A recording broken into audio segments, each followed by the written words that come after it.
asalaamaaleykum mbokk yi comme niñ ko defee démb dañuy tàmbali ak yéen ci xibaaru géej gi comme yëngu na tey ji ci guddi ci 11h ci guddi ba fajar gi donc nañ bàyyi xel bu baax gànnax la boo xam ne dina naa dem ba ñaari mètre ak genn wàll diggante Ndar ak Ndakaaru nañ bàyyi xel bu baax xibaaru météo bala ñuy dem géej ñu xool nataal niir yi ci Afrique sowu jant nu mu tëddee comme niñ ko amee fan yi yëpp niir yoo xam ne daanaka bëriwul ci Sénégal ak Afrique sowu jant yëpp asamaan su leer la ñuy am ak ngelaw loo xam mi ngi continué di uf ba tey jóge ci géej gi indaale feex tuuti ci guddi gi jëm ci fajar ak mbooyo moo xam ne daanaka ubbale réew mi di waxuxaan yu bëri bët saalum bi ba ci bët gànnaaru réew mi foofu ngelaw loo xam ne dañ ko fa am par yenn saay ànd ak mbooyo mooy ngelaw tàngoor ñu xool nag tàngooru guddi gi nu muy demee maanaam feexaay bi sax la ñuy wax diggante Thiès moom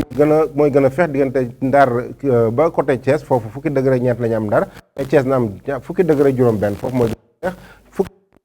fële ca Ndakaaru fukki degré juróom-ñett diggante Sédhiou ak Kolda tàngaay bi kat mu ngi commencé di upp ndànk bu ñu demee Kaolack dina am ñaar fukki degré ñeent foofu mooy gën a tàng guddi gi bu ñu demee ba Tambacounda dina am ñaar fukki degré ñeent li ci des lépp ñaar fukki degré benn ak ñaar fukki degré ñett la ñu am ci goxaan yu bëri mais côté penku bi diggante Matam ak Bakel ñaar fukki degré ñett la ñuy am ñaar fukki degré benn ñu am ko fële ca Kédougou bu ñu demee ba ci samedi bi ñu xool tàngooru bëccëg bi nu muy tëddee Ndakaaru dina am ñaar fukki degré ba ma leen xoolee bu baax Ndakaaru mooy gën a feex mais Thiès dina am fanweeri degré ak juróom benn ci guddi gi amoon nañ fukki degré juróom benn mu yokk ñaar fukki degré diggante fajar gi ak bëccëg gi donc différence guddi gi ak bëccëg gi foofu ràññee la bu baax fële ca Thiès mu am fanweeri degré juróom-ñaar fële ca Mbour bu ñu demee ba ci bët Saalum réew mi fanweeri degré juróom-ñaar la ñuy am tamit mais Sédhiou na am fanweeri degré juróom-ñett Kolda am fanweeri degré juróom-ñaar mais tàngaay mi ngi gën a fesee fële ca Kaffrine mu am fanweeri degré juróom-ñeent topp ci Tambacounda ak Matam mu am fanweeri degré juróom-ñett ak Kédougou Bakel am fanweeri degré juróom-benn donc mbokk yi bu ñu ko tënkee tàngaay bi wàññeeku na naam tuuti mais mi ngi fi ba tey ci digg réew mi mais gannax bi moom mi ngi fi gannax bi tey ji ci guddi na commencé ba ci samedi ci fajar gi